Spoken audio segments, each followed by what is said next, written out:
bukan secara retail ataupun perdagangan runcit, tetapi hari ini banyak koperasi yang telah berjaya di dalam bahagian kewangan, dalam bahagian pembangunan. Semalam saya pergi Pulau Pinang, satu koperasi berjaya membangunkan satu kawasan perumahan yang cukup hebat.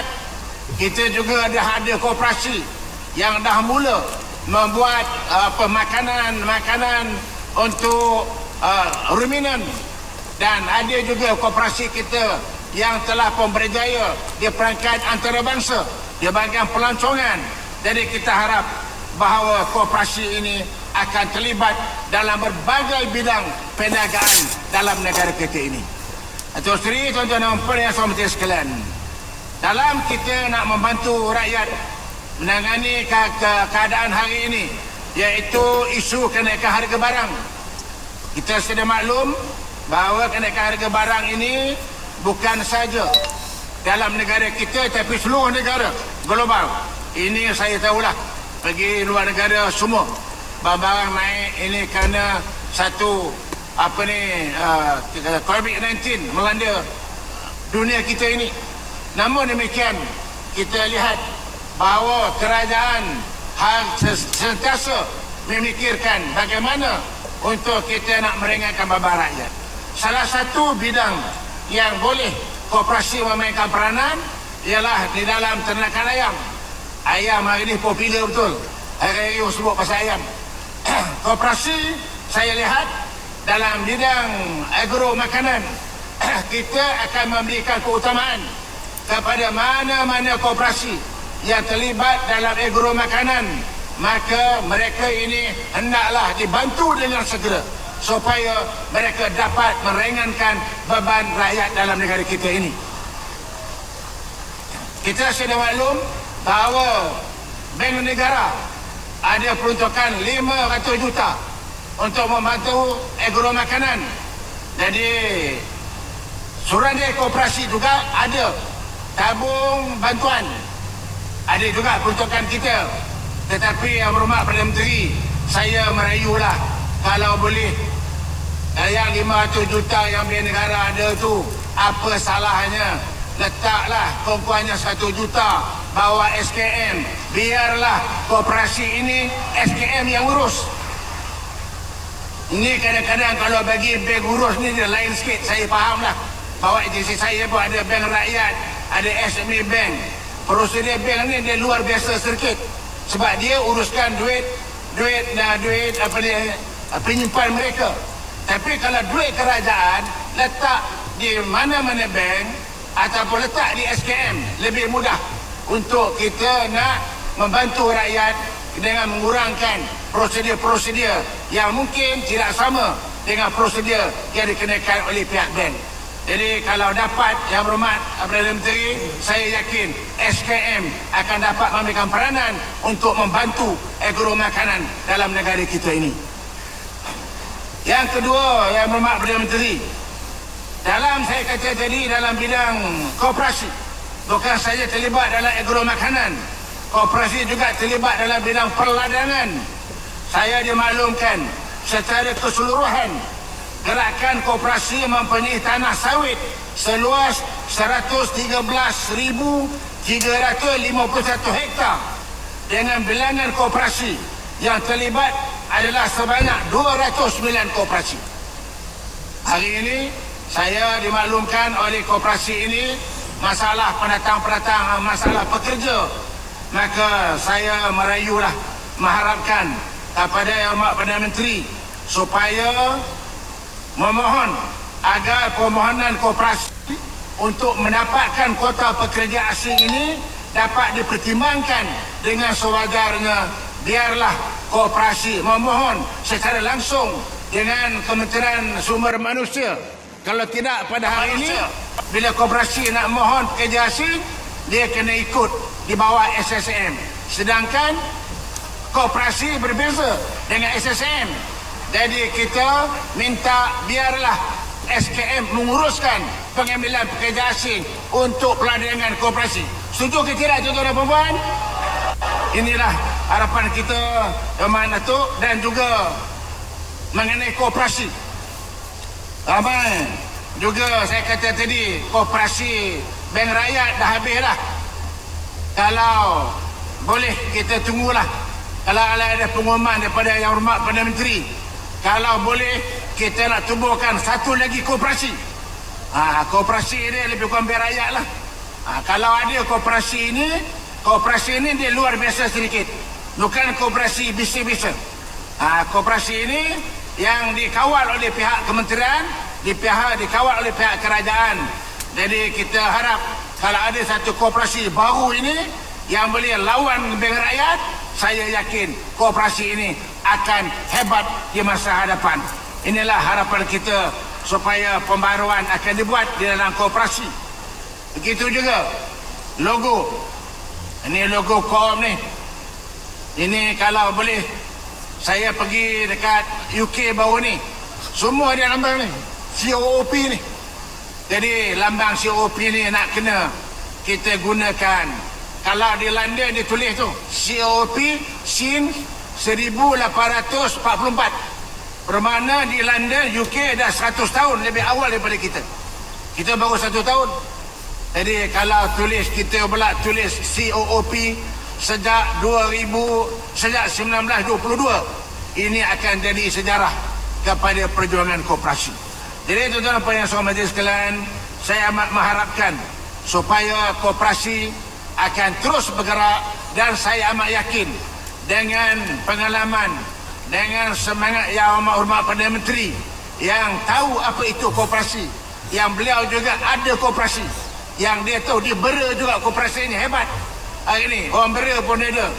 Maka saya yakin Yang Hormat Perdana Menteri amat memahami bagaimana untuk membantu dan memajukan koperasi dalam negara kita ini. Sekian. Wabillahi taufiq wal hidayah. Wassalamualaikum warahmatullahi wabarakatuh.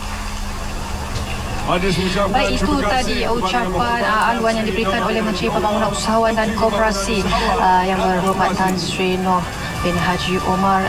Dan apa yang saya ingin memetik sedikit apa yang telah diucapkan oleh Yang Berhormat di dalam ucapannya tadi, apabila bulan Julai sebagai acara sambutan Bulan Koperasi Kebangsaan dan juga Hari Koperasi Negara bukan sahaja menyurat sejarah pendaftaran koperasi pertama di negara ini, malah ia juga selaras dengan pengisytiharan pada Sabtu minggu pertama bulan. Baik, seterusnya kita akan ikuti ucapan bagi perasmian oleh Perdana Menteri Yang Amat Berhormat Datuk Seri Ismail Sabri bin Yaakob.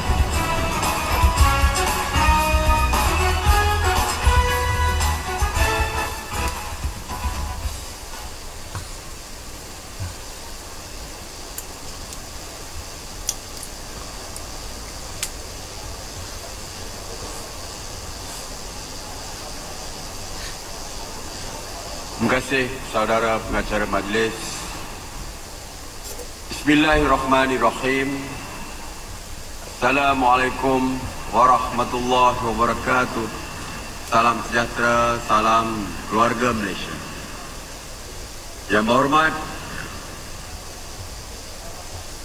Tan Sri Noh bin Haji Omar, Menteri Pembangunan Usahawan dan Koperasi ataupun KUSKOP.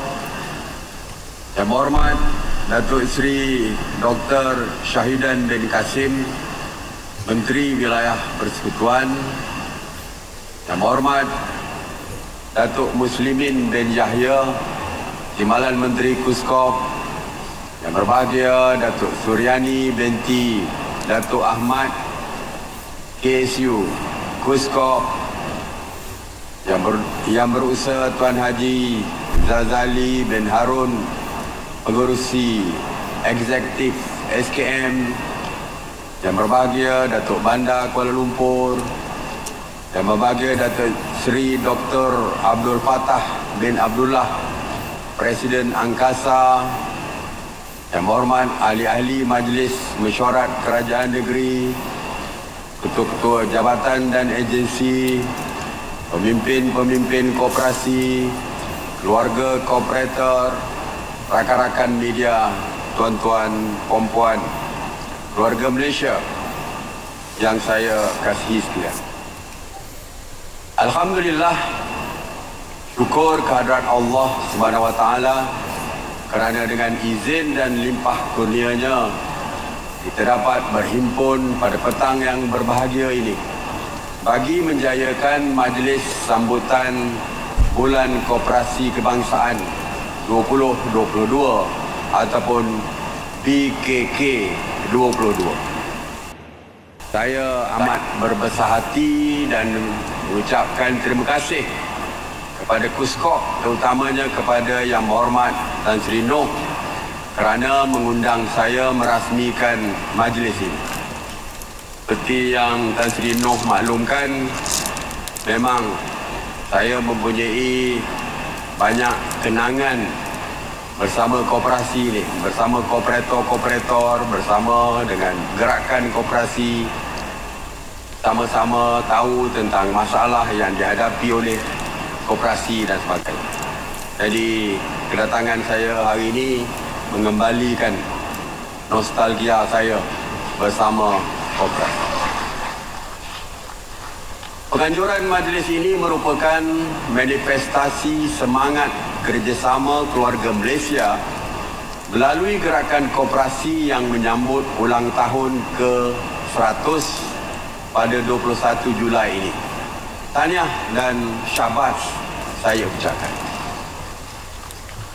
Tuan-tuan, puan-puan keluarga Malaysia yang saya kasihi sekalian, berkat usaha semua pihak, terutamanya kementerian dan agensi di bawahnya, termasuk SKM, IKMM, Institut Koperasi Malaysia, dan Angkasa, sektor koperasi kini menjadi penyumbang ketiga terbesar kepada ekonomi negara. Pada hari ini terdapat sebanyak 14,834 buah koperasi berdaftar di bawah SKM dengan jumlah keahlian seramai 7.1 juta, dan ini membuktikan keluarga Malaysia semakin berminat melibatkan diri dalam sektor koperasi. Gerakan koperasi juga mempunyai modal saham dan yuran terkumpul sebanyak 16.5 bilion ringgit dengan aset berjumlah 155 bilion ringgit serta perolehannya mencecah 37.9 bilion ringgit. Dan saya percaya angka ini boleh dipertingkatkan apabila kesedaran dan minat menyertai koperasi menjadi satu gaya hidup yang akan menyumbang kepada kemakmuran sosio-ekonomi negara. Tuan-tuan, puan-puan yang saya kasihi sekalian, saya yakin bahawa koperasi adalah pendekatan yang efektif bukan sahaja dalam merangsang pembangunan usahawan, bahkan berupaya memainkan peranan besar dalam membantu golongan B40 menangani cabaran peningkatan kos sara hidup. Dalam konteks berkoperasi, kuasa yang ada di tangan kita menentukan harga patut dengan kualiti jaminan penggunaan. Kuasa gerakan koperasi boleh memberi kesan kepada harga barangan pengguna di pasaran kerana melalui koperasi kita adalah pemilik dan kita juga adalah pengguna. Selepas lebih 2 tahun negara dan dunia berdepan dengan krisis kesihatan, kini kita berdepan ancaman baru seperti ketidaktentuan geopolitik, perubahan iklim dan konflik antara Rusia dan Ukraine yang mengakibatkan gangguan rantaian bekalan makanan. Dalam usaha kerajaan membawa